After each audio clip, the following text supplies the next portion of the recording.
Hello everyone, welcome to Car Radio. This is Ewan, the young petrolhead, and today I have this giant of a machine with me. This is the 80 series 1996 Land Cruiser. Now this thing has 212 horsepower and 275 Newton meters of torque. This was automatic, but because the people who own this are enthusiasts, they made it into a manual. This thing has a very slight lift with custom tires and wheels. Now I feel very short because this thing is so tall. It's so tall. It's crazy. And this is owned by GRID7 Customs.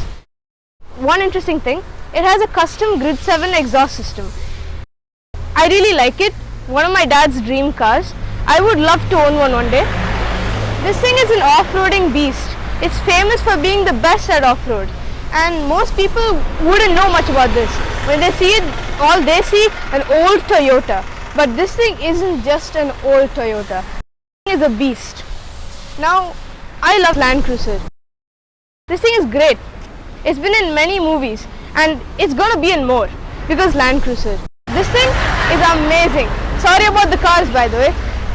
So it looks really good. It's scary. You do not want Land Cruiser following you at night. This thing could destroy anything, like absolutely anything. It's amazing.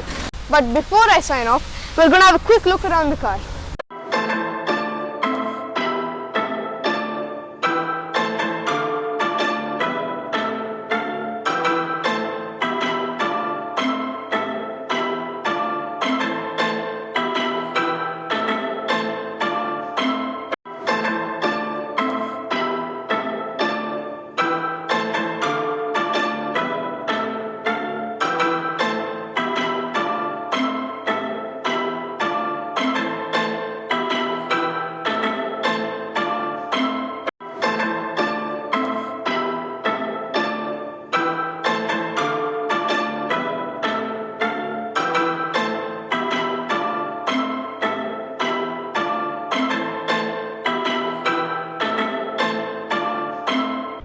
And I hope you enjoyed this video. Please like and subscribe. And that's me signing off.